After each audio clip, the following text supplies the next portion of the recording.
بسم اللہ والحمدللہ والصلاة والسلام علی رسول اللہ۔ میرے بھائیوں اور دوستوں عزیزوں، دعوت اور تبلیغ کے نام سے اس وقت جو محنت ہو رہی ہے ساری دنیا کے اندر، اور اس کا فائدہ ایک فرد سے لے کر ساری دنیا کے انسانوں کو اس سے فائدہ پہنچ رہا ہے۔ لاکھوں لوگوں کی زندگیاں اس دعوت کی محنت کی برکت سے بدلی ہیں۔ بہت سے لوگ تو ایسے ہیں جن کو سارے لوگ جانتے ہیں، جیسے مولانا طارق جمیل صاحب ہیں، وہ اس مقام تک جو پہنچے ہیں وہ دعوت کی محنت کی برکت سے پہنچے ہیں۔ سید انور ہے، جنید جمشید رحمہ اللہ ہے، انضمام الحق ہے، ذوالقرنین ہے، یہ جتنے بھی لوگ ہیں، یہ ان کی زندگیوں کے اندر جو ہمیں چینجنگ نظر آ رہی ہے، یہ سارا کا سارا دعوت و تبلیغ کی محنت کی برکت سے ہے۔ اور ان میں سر فہرست حضرت مولانا طارق جمیل صاحب دامت برکاتہم کی ذات ہے کہ جن کی اپنی زندگی بھی اس محنت کی برکت سے بدلی ہے، اور پھر بہت سے لوگوں کے، لاکھوں لوگوں کی زندگیوں کے اندر تبدیلی آنے کا اللہ تعالی نے ان کو ذریعہ بنایا ہے۔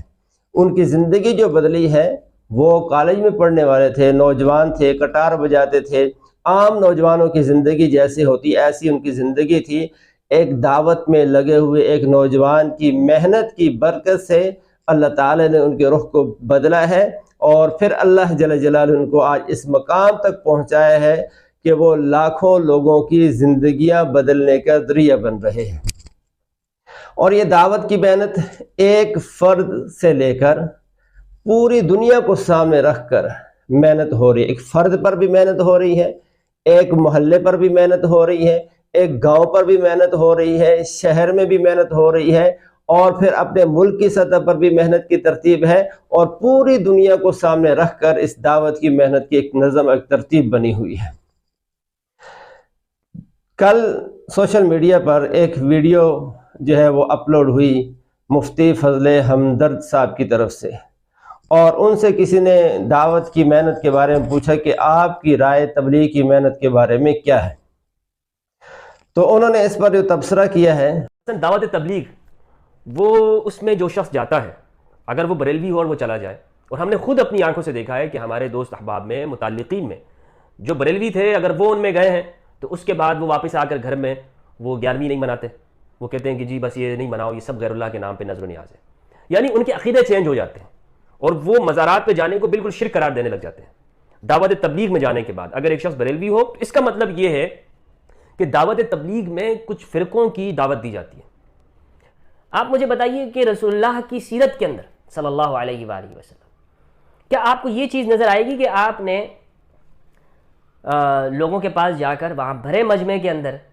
آپ نے ایک ایک کو اسلام کی دعوت اس طرح دی ہو کہ اسلام کے اندر آ جاؤ، دوسرے کو کہا ہو کہ اسلام کے اندر آ جاؤ؟ یعنی 13 سال جو ہے مکہ کے اندر آپ نے گزارے، آپ وہ دیکھیں کہ کتنے لوگ مسلمان ہوئے، 150 کی تعداد میں تقریباً لوگ مسلمان ہوئے، گنتی پہ چند چنے ہوئے لوگ تھے جو مسلمان ہوئے تھے مکہ کے اندر۔ وجہ یہ تھی کہ آپ صلی اللہ علیہ وآلہ وسلم نے دارالارقم کو اپنا ایک سینٹر بنا لیا تھا، قریب میں مسجد تھی، آپ اس مسجد بھی نہیں جاتے تھے، مسجد حرام، کیونکہ وہاں جانے پہ پابندی تھی، تو آپ نے دار ارقم کو ایک سینٹر بنایا، ارقم بن ابی الارقم رضی اللہ تعالیٰ عنہ کے گھر کو، اور وہاں جو باصلاحیت نوجوان ہوتے تھے معاشرے کے، خواہ غلام ہی ہوں، وہ آ کر رسول اللہ صلی اللہ علیہ وآلہ وسلم کی تربیت میں رہتے تھے اور آپ سے سیکھتے تھے۔ طریقہ یہی ہے اسلام کا۔ پہلی بات تو انہوں نے یہ کہی ہے کہ یہ اسلام کی دعوت نہیں ہے، یہ ایک فرقے کی دعوت ہے۔ یہ دعوت و تبلیغ کی محنت ہو یا کوئی دوسری محنت ہو، یہ ایک فرقے کی محنت ہو رہی ہے، اسلام کی تبلیغ نہیں ہے، اسلام کی دعوت نہیں ہے، ایک فرقے کی دعوت ہے۔ یہ اس پر دلیل انہوں نے یہ دی ہے کہ جو آدمی تبلیغ میں چلا جاتا ہے، پہلے سے اگر اس کا ذہن بریلوی مسلک سے اس کا تعلق ہے، اور وہ اگر وہ 40ویں بھی کرتا ہے، 11ویں بھی جو ہے وہ پکاتا ہے، کھاتا ہے، اور مزاروں پر جا کر بھی جو ہے نا وہ وہاں جا کے وہاں کے جو کام ہوتے ہیں وہ کرتا ہے، لیکن وہ جب تبلیغ میں چلا جاتا ہے، وہاں 3 دن لگا کے آتا ہے، تو پھر وہ 11ویں بھی نہیں کرتا، مزاروں پر بھی نہیں جاتا، 40ویں تیجے بھی نہیں کرتا، اور یہ سارے کام وہ چھوڑ دیتا ہے۔ اور اس سے معلوم ہوا کہ وہ دین کی دعوت نہیں دے رہے تبلیغ والے، بلکہ وہ ایک فرقے کی دعوت دے رہے ہیں اور وہ دیوبندی بنانے کی دعوت دے رہے ہیں۔ اب میں مفتی صاحب سے پوچھوں گا کہ یہ جو 40واں ہے یا مزاروں پر جانا ہے اور ان سے جا کے اپنی ضرورتیں جو ہے مانگنا ہے، منتیں جو ہے مانگنا ہے، اور اولیاء اللہ کی قبروں پر جا کر ان سے اپنی مرادیں مانگنا ہے، اس کی شریعت میں کیا حیثیت ہے؟ اور اگر ایک آدمی جاہلیت کی وجہ سے، ناواقفیت کی وجہ سے یہ سارے کام کرتا تھا اور پھر وہ ایک محنت کے اندر شریک ہوا، لگا، وہاں جا کے اس کا ذہن بنا اور اس نے ان بدعات کو چھوڑنے کا عزم اور ارادہ کر لیا ہے، تو اس کی وجہ سے یہ کہنا کہ یہ ایک فرقے کی دعوت ہے، دیوبندیت کی دعوت ہے اور اسلام کی دعوت نہیں ہے، تو میں آپ سے یہ عرض کرنا چاہوں گا کہ یہ جو چیزیں ہیں، مزاروں پر جانا، 40ویں کرنا، 11ویں پکانا کھانا، یہ ان کی اسلام میں حیثیت کیا ہے؟ اسلام کے اندر یہ فرض ہیں، واجب ہیں، سنت ہیں، مستحب ہیں، یا کیا حیثیت ہے کہ جس آدمی نے ان چیزوں کو چھوڑ دیا ہے تو اس نے کون سے اسلام کے رکن اعظم کو چھوڑ دیا ہے؟ تو یہ کہنا کہ یہ وہاں جانے کی وجہ سے کیونکہ اس کا ذہن بدل گیا، اس کے عقائد بدل گئے، نظریات بدل گئے، اور وہ جو ہے اس نے آ کے گھر میں جب آتا ہے تو پھر وہ ان چیزوں کو غلط جو ہے وہ سمجھتا ہے، گھر والوں کو بھی اس سے روکتا ہے، تو لہذا یہ اس کا فعل آپ کے بقول یہ درست نہیں ہے اور اس نے جو ہے ایک فرقے کو اختیار کر لیا ہے، تو آپ کی یہ بات درست نہیں ہے، اس لیے کہ اللہ تعالیٰ نے اس کو ایک کام میں لگنے کی وجہ سے دین کی سمجھ عطا فرما دی، اور جس غلط عقیدے نظریے پر وہ تھا اس سے اس نے توبہ کر لی ہے اور درست سمت اس کے سامنے آ گئی ہے، تو پھر جو ہے ظاہر ہے کہ وہ ان چیزوں کو اختیار نہیں کر سکتا جو اب اس کی نگاہ میں ٹھیک نہیں ہے اور شریعت کی نگاہ میں بھی ٹھیک نہیں ہے۔ اور پھر آپ کا یہ کہنا ہے کہ یہ دیوبندیت کی دعوت ہے اور دیوبندی بنانے کی دعوت ہے اور دیوبندی مکتبہ فکر کے اندر اضافہ کرنے کی دعوت ہے، اس کی تبلیغ ہے۔ تو میں آپ سے اپنا تجربہ شیئر کروں گا کہ مجھے دعوت کی محنت میں لگے ہوئے 35 سال تقریباً ہو گئے، تو اتنے عرصے کے اندر ہم نے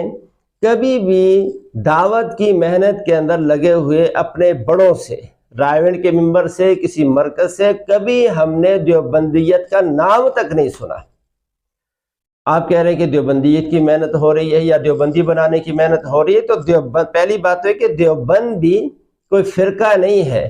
دیوبند کے حضرات تو ما انا علی اصحابی کی عملی تفسیر ہیں، یہ کوئی الگ فرقہ نہیں ہے۔ یہ دیوبندیت صحیح عقیدے اور صحیح نظریے کا نام ہے، صحیح عقیدے صحیح عمل کا نام ہے دیوبندیت۔ تو اگر کوئی چلا بھی جاتا ہے یا دیوبندی بن جاتا ہے تو اس سے کوئی حرج لازم نہیں آتا، وہ سیدھے عقیدے اور درست عقیدے پر آ جاتا ہے۔ ویسے آپ بھی جو ہے آپ کی سوشل میڈیا پر جتنی بھی ویڈیو ہیں تو آپ بھی کوئی اسلام کی دعوت نہیں دے رہے، آپ تو رافضیت کی دعوت دے رہے ہیں، اور جب بھی آپ کبھی جاتے ہیں کسی اہل سنت کے بڑی شخصیت کے ہاں، ہم نے آپ کو نہیں دیکھا، شیخ الاسلام مولانا تقی صاحب کے ہاں کبھی آپ نہیں گئے، مفتی طارق مسعود صاحب کے ہاں نہیں گئے کبھی آپ، جو سوشل میڈیا پر سب سے زیادہ مشہور شخصیت ہیں، اور مولانا منظور مینگل صاحب کے ہاں کبھی آپ نہیں گئے، اور مولانا الیاس گھمت صاحب کے ہاں کبھی آپ نہیں گئے، تو آپ تو شہنشاہ نقوی کے پاس ہوتے ہیں یا جو مشہدی کے پاس ہوتے ہیں یا اسی طرح کے رافضیوں کے ہاں ہوتے ہیں، تو آپ یہ کہتے ہیں کہ میں اسلام کا کام کر رہا ہوں، آپ اسلام کا کام نہیں کر رہے، آپ بھی رافضیت کی دعوت دیں، رافضیت کو پھیلا رہے ہیں۔ دوسرا انہوں نے یہ کہا ہے کہ یہ جو ہے کیونکہ یہ جو محنت ہے جس انداز سے یہ کرتے ہیں، تو یہ حضور علیہ السلام نے اپنی ساری زندگی اس طرح سے محنت نہیں کی۔ مکی زندگی کے 13 سال حضور علیہ السلام نے بقول مفتی ہمدرد صاحب کے کہ آپ علیہ السلام تو دار ارقم میں، ارقم بن ابی ارقم رضی اللہ تعالیٰ عنہ کے گھر میں، ان کے دار میں وہاں رہتے تھے، اور وہ وہاں جو نوجوان آتے تھے انہی کی آپ صلی اللہ علیہ وسلم تربیت فرمایا کرتے تھے۔ آپ علیہ السلام نے باہر نکل کر مجمعوں میں جا کر دعوت نہیں دی، جس طرح سے یہ تبلیغ والے جاتے ہیں، گشت کرتے ہیں، لوگوں سے ملاقاتیں کرتے ہیں، اس طرح سے حضور علیہ السلام نے اپنی 13 سالہ مکی زندگی کے اندر ایسا نہیں کیا۔ تو ہمدرد صاحب آپ ذرا سیرت کا دوبارہ مطالعہ کر لیں اور حضور علیہ السلام کی مکی زندگی کا بھی دوبارہ مطالعہ کر لیں۔ حضور علیہ الصلوۃ والسلام نے اپنی مکی زندگی کے اندر شروع کے 3 سال تو حضور علیہ الصلوۃ والسلام نے جو ہے وہ چھپ کر اور جو ہے پوشیدگی کے ساتھ اللہ تعالیٰ کی طرف لوگوں کو بلاتے رہے، اور شروع میں جو اپنے آپ صلی اللہ علیہ وسلم کے تعلق والے تھے، آپ کے گھر والے تھے، آپ کے دوست تھے، تو ان کو حضور علیہ الصلوۃ والسلام نے وہ اسلام کی دعوت دی۔ اور پھر جب اللہ جل جلالہ کی طرف سے حکم نازل ہو گیا وَأَنذِرْ عَشِيرَتَكَ الْأَقْرَبِينَ کہ اے نبی جی اب آپ جو ہے اپنے قریبی رشتہ داروں کو، اپنی قوم والوں کو، اپنے قبیلے والوں کو بھی اللہ کی طرف بلائیے اور ان کو عذاب سے ڈرائیے۔ وَاسْتَفْتَحْ بِمَا تُؤْمَرُ اور آپ کو جو حکم دیا جا رہا ہے اس کو علی الاعلان لوگوں کے سامنے بیان کیجئے۔ تو پھر حضور علیہ الصلوۃ والسلام نے پہلے اپنے گھر میں حضرت علی رضی اللہ تعالیٰ عنہ کو فرما کر دعوت کا انتظام